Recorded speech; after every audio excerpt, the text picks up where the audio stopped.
सद्गुरुनाथ महाराज की जय. ज्या ज्या ठिकाणी मन जाय माझे, त्या त्या ठिकाणी निज रूप तुझे.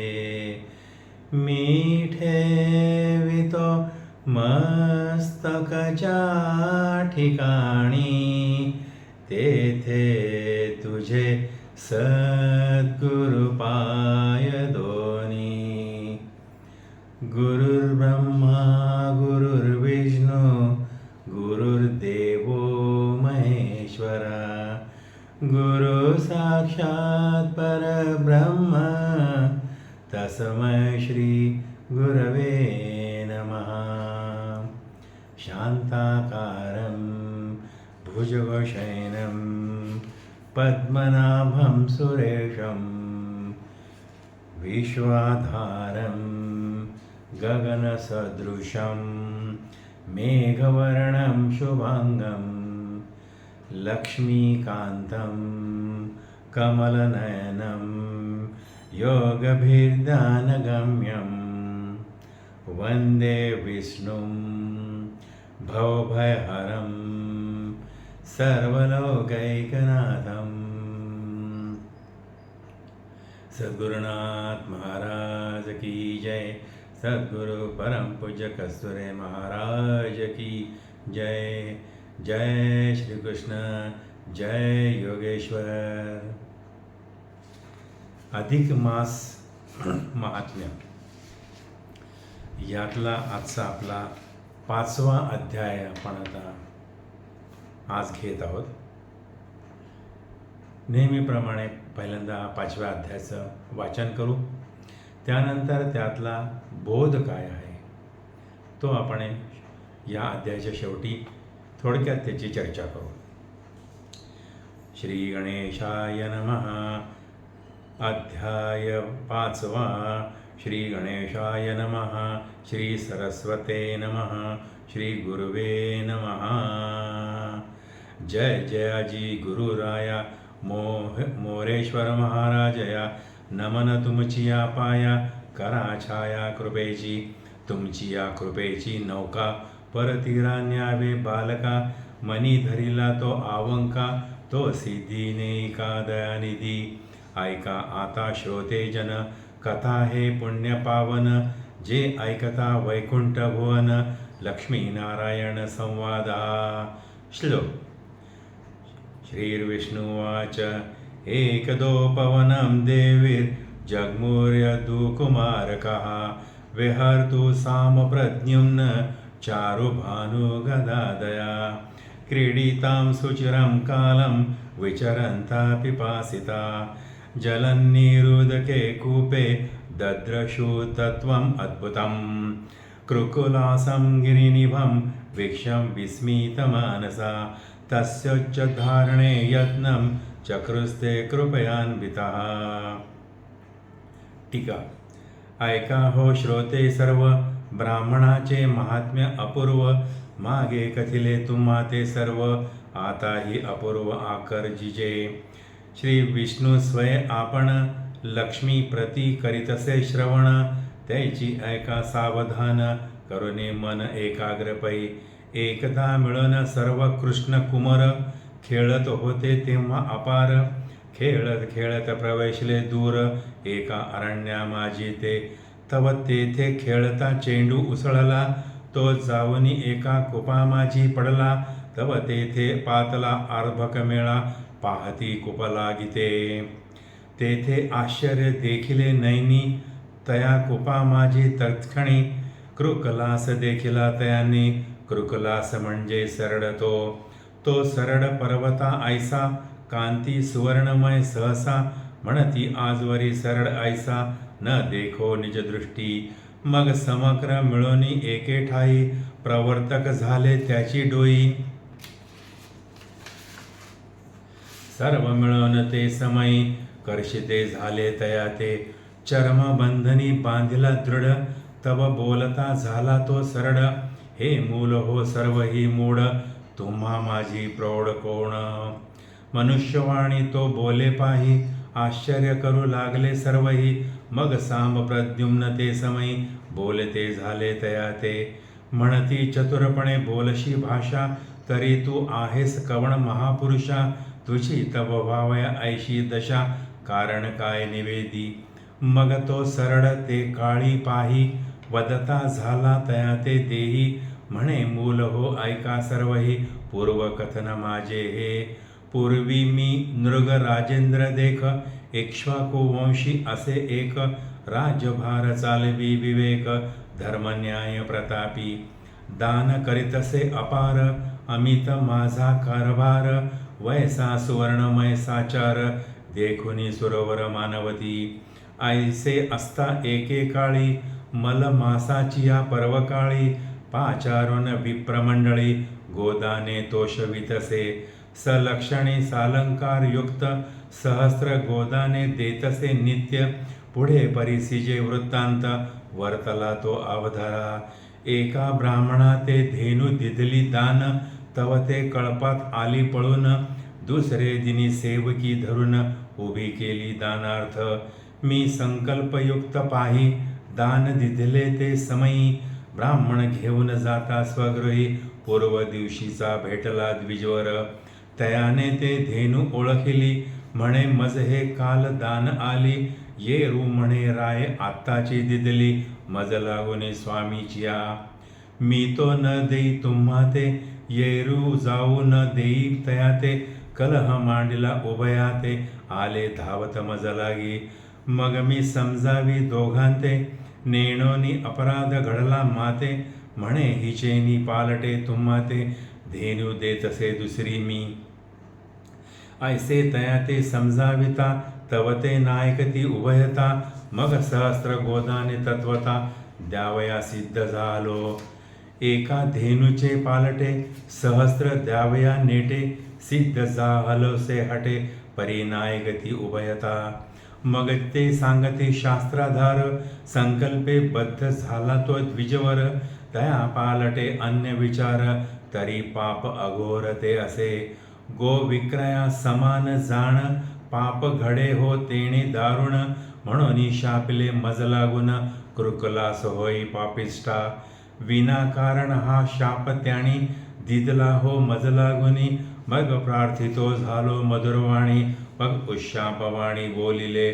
कृष्ण कुमाराची दृष्टी पडता, तै उद्धार होय तुझा नृपनाथा. तोची प्रसंग जाण आता, सिद्धी निरुता पातलसे.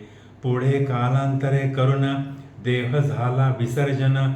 यमदूत येऊनी जाण, नेले मज लागून यमलोका. यमाने माझा सत्कार, केला तेथे अति आदर. विप्रशाप परम दुर्धर, गाठीस असे माझे पै. तया योगे करुणी जाण, मज बोले सूर्य नंदन. तो नृप पुण्य पावन, परी विप्रवचन न चुके. या लागे नृपवर्या पाही, मज भोगणे लागे सरळ देही. म्हणून प्राप्त झाले ते समयी, तेची पाही भोगू आता. तरी तुम्ही आता ऐकावे, कृष्ण दर्शन मज करवावे. जाऊन तया ते निवेदावे, वृत्तांत माझा हा. ऐकून तयाचे उत्तर, धावत गेले कृष्ण कुमार. करून देवा ते नमस्कार, समाचार सांगितला. वृत्तांत ऐकताच देवे, धाव घेतली यदू पुंगवे. दर्शन होताची रमाधवे, उद्धार केला तत्काळी. पाहून या स्वदेहासी, नृगराज प्रवर्तला स्तुतीसी. हे जनार्दन ऋषिकेशी, तोडी भवपाशाशी माझिया. हे केशव मधु मुरसंहरणा, हे कृष्ण विष्णू जनार्दना. जगपालका दिनोद्धारणा, नारायण दयानिधे अवलोकिता. कृपानयनी पूर्वदेह आठवला मनी. दर्शन झाले मज लागुनी, पूर्व पुण्ये करुण स्वामिया. श्लोक. देवदेव जगन्नाथ, गोविंद पुरुषोत्तम. नारायण ऋषिकेश, पुण्यश्लोक अच्युताव्यय. टीका. ऐसी स्तुती करिता रावो, संतोषे बोले रमाधवो, तुवा आचरलासी व्रत प्रभावो, म्हणून पाहावो देव भेटी. या लागी केले कर्म जे ते वाया, जाईनाजी नृपवर्या, आणि ब्राह्मण पूजनाची चर्या, ती या समया फळितसे. मग पाचारून समग्र कुमर, तयाप्रती बोले शारंगधर, म्हणे अन्याय केयुता नृपवर, कहर केवढा झाला. या लागी ब्राह्मणा ते जे भिवून, करती त्याचे पूजन स्तवन, सद्भावे घालती जे भोजन, तरी मी जनार्दन संतुष्टे. रण उत्साह क्षत्रियांसी, तृण उत्साह धेनुसी, आमंत्रण उत्साह ब्राह्मणासी, कृपणासी धन उत्साह. म्हणून ब्राह्मण भोजन ऐसे, साधन ते आणिक नसे, म्हणून पूजावे सायासे, समय अनायासे अभ्यागत. जरी शक्तीही नाही द्यावयासी, आणि शक्तीही नाही दानासी, तरी नमन की जे सद्भावेसी, तेणे द्विजासी संतोष. इतकेही न घडे जरी, अभ्यंग स्नान सत्कारी, यासी तो वेचावे न लागे पदरी, असली या मुष्टीभरी अर्पावे. अहो या ब्राह्मणासाठी अवतार घेमी जगजेठी, स्वय सोसी आटा आटी, ब्राह्मणासाठी केवढी. ब्राह्मणाचे लांछन पाहे, स्वयमी मिरवित हृदयी, ब्राह्मणा ऐसे दैवत नाही, भूमंडळा माझारी. ऐसी या परी शिकवण, कुमारा सांगे श्रीकृष्ण, या उपरी कथा अवलोकन, श्रोते जन परिसोतका. मग तो नृग राज शिरोमणी, दिव्य देह पावोनी तेच क्षणी, आरूढ झाला विमानी, नमस्कारुणी हरिते. श्लोक. इत्युक्तं तं परिक्रम्य, पादो स्पृष्टा स्वमौलिना, अनुज्ञोतो विमान्याग्रम, आरोह तत्पशतां नृणा.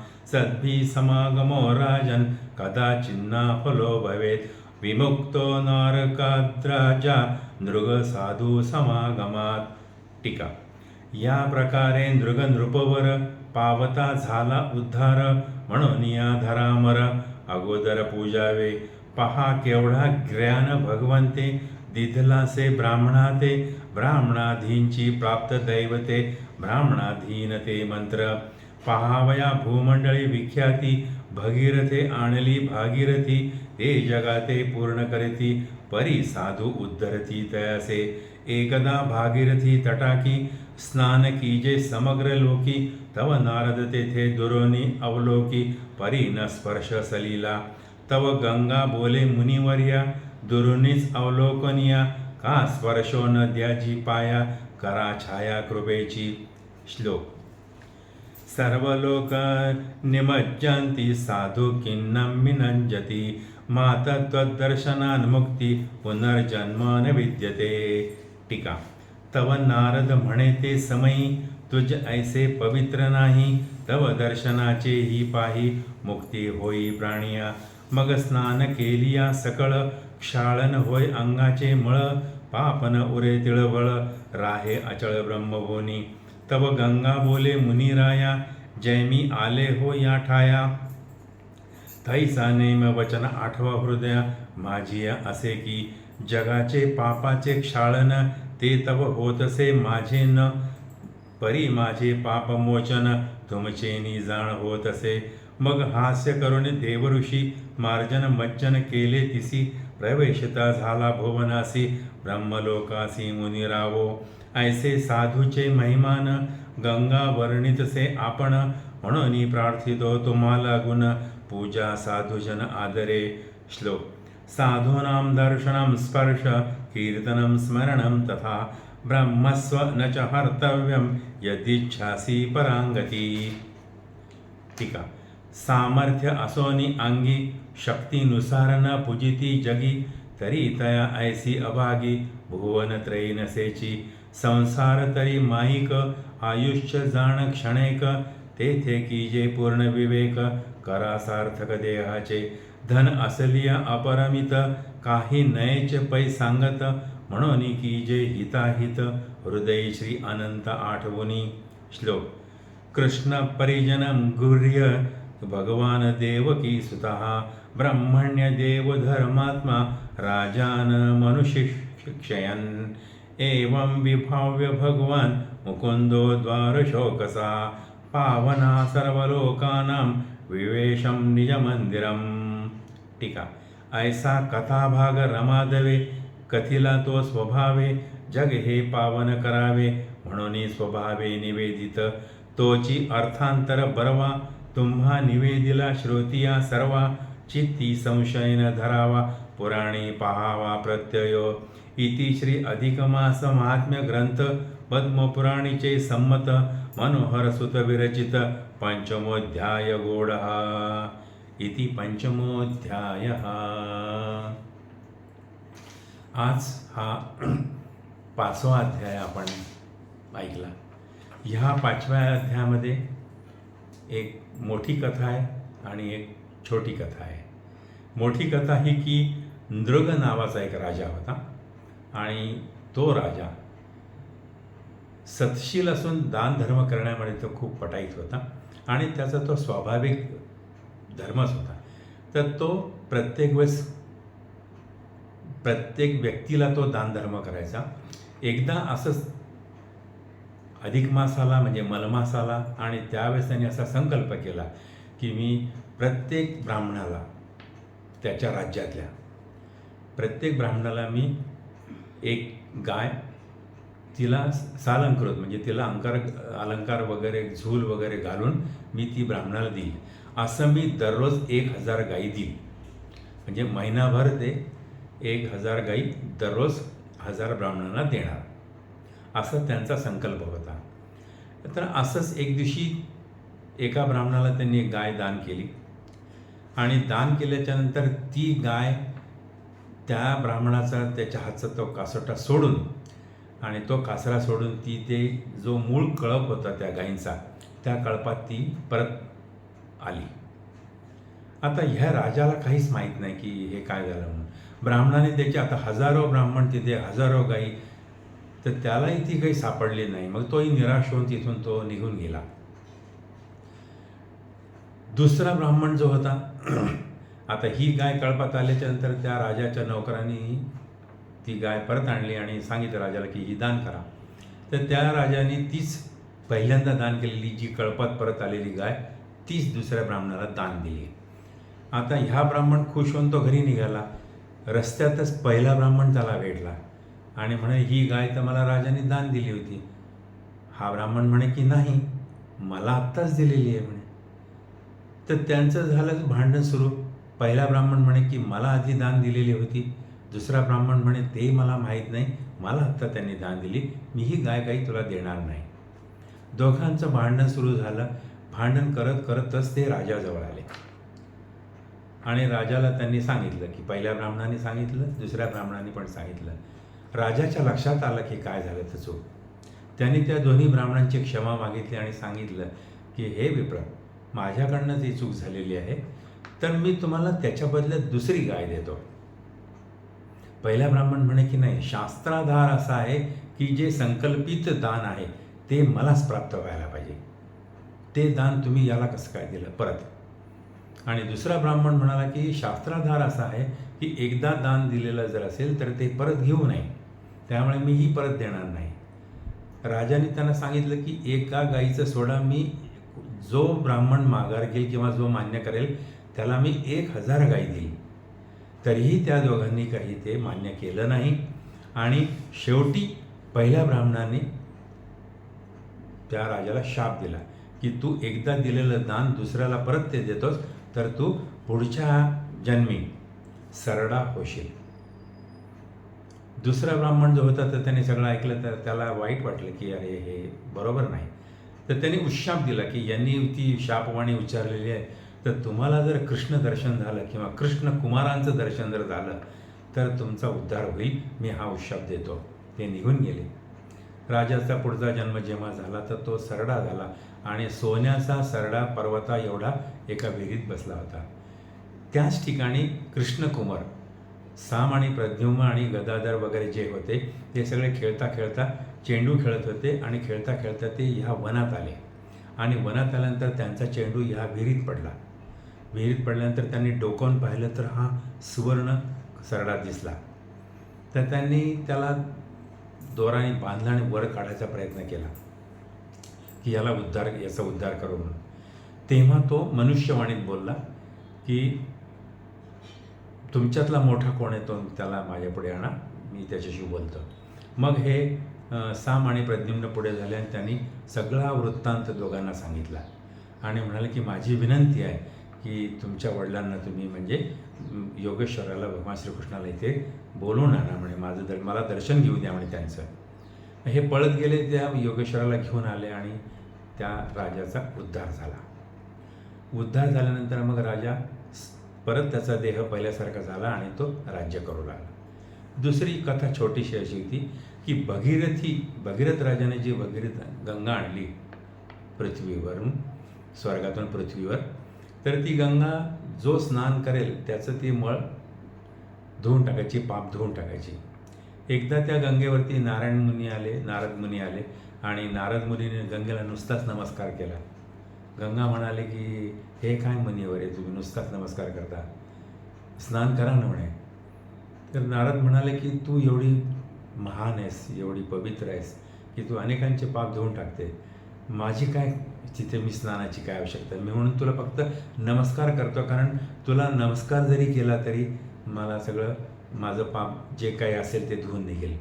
गंगा म्हणे की तुमच्या पापांचं आणि जनांच्या पापाचं ठीक आहे हो, माझं पाप कोण धुईल, कारण हे लोकांचे पाप धुता धुता म्हणे मी पण थोडी मलिन झाली, मग माझं कोण धुईल म्हणे पाप, तर तुम्ही स्नान करा. मग ते म्हटल्यानंतर नारद मुनी त्या नदीत उतरले, त्यांनी स्नान केलं आणि तिथून मग ते तिला नमस्कार करून बाहेर पडले.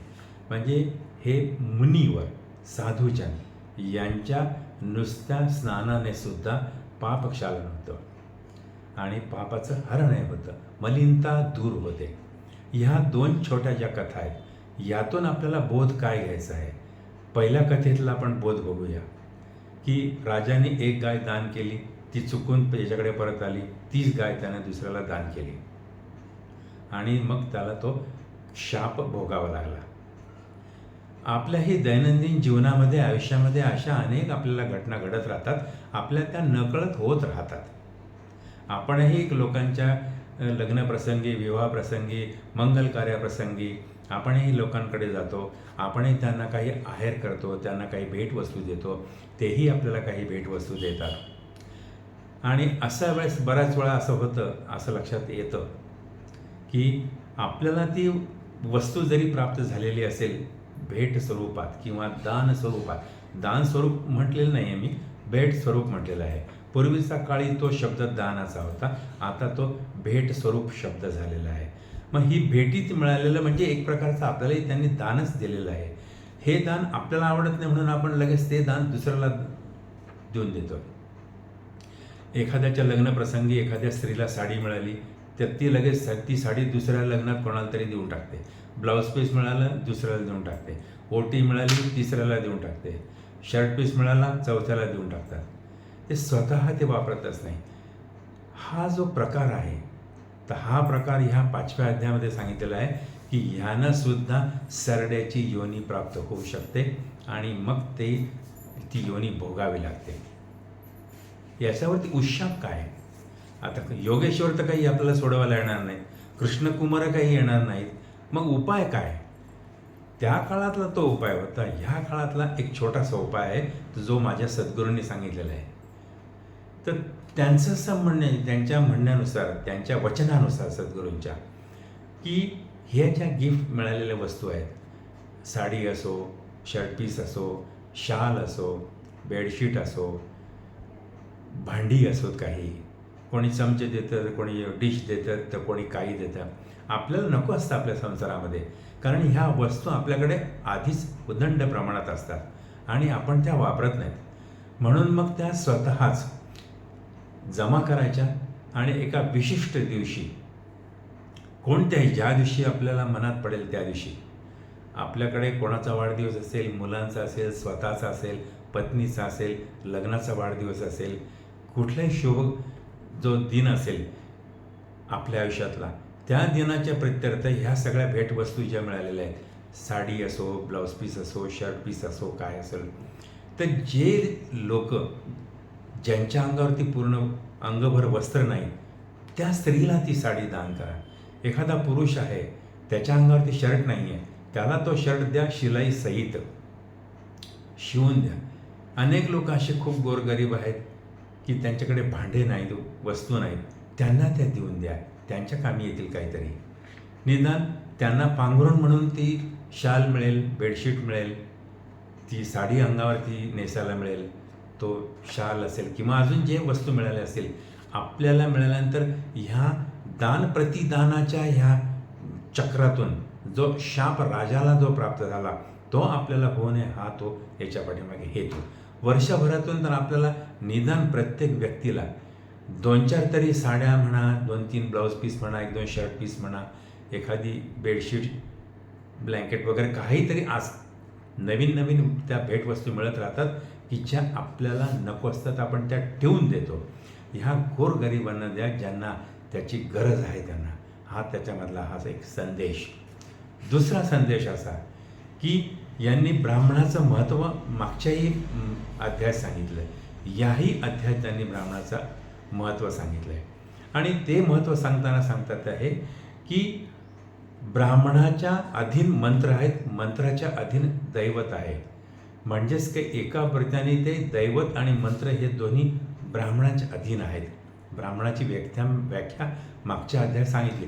जो षटकर्म करतो तो अध्ययन, अध्यापन, यजन, याजन, दाह्य, प्रतिगृह्य, जो नियमित करतो, जो चोरी कर्म करत नाही, जो असत्य बोलत नाही किंवा तो कुठलेही लांडीलबाडी करत नाही, सत्शील असून फक्त तो आपल्यातच, आपल्या साधनेतच मग्न असतो, अशी व्यक्ती. आणि जी ब्रह्मच्या शोधात निघालेली ती ब्राह्मण, जातीनं सध्याच्या कोणतेही असो, कर्माने तो असला ब्राह्मण असला पाहिजे. तर अशाला ते त्याचं महत्त्व सांगितलं आहे की एकतर ह्या मलमासामध्ये त्याला काहीतरी भेटवस्तू द्यावी, दान म्हणून त्याला ती काहीतरी वस्तू द्यावी. वस्तू देणं जर का शक्य नसेल तर यथाशक्ती त्याला काहीतरी द्यावी. तीही शक्ती नसेल तर कमीत कमी त्याला एकदा महिन्यातून एकदा तरी त्याला भोजनाला त्याला बोलवलं पाहिजे, त्याला भोजन द्यावे. हेही शक्य नसेल तर त्याला ह्या 5व्या अध्यायात एक असं महत्त्वाचं सांगितलं आहे की त्या व्यक्तीला, त्या ब्राह्मणाला सकाळच्या समयी स्नान करायसाठी आपल्या घरी बोलवावं. म्हणजे मग त्याच्या स्नानाची सगळी व्यवस्था करावी, त्याला अभ्यंग स्नान घडून द्यावं. याला तर काही धन लागत नाही, याला तर काही कष्ट लागत नाहीत आणि याला काही पदार्थ द्यावं लागत नाही, तर स्नान तो करून घेऊ शकतो तो. कारण स्नानाने सुद्धा त्या ब्राह्मणाने त्या घरी स्नान केलं तर याच्यामधून बोध कसा सांगितला आहे की गंगा ही तर स्वतः सगळ्यांचं पाप धुते, पण ते नारद मुनी, एक ऋषी, एक तपस्वी, त्या जेव्हा गंगे स्नान करतात तेव्हा त्या गंगेचं मलिनता दूर होते.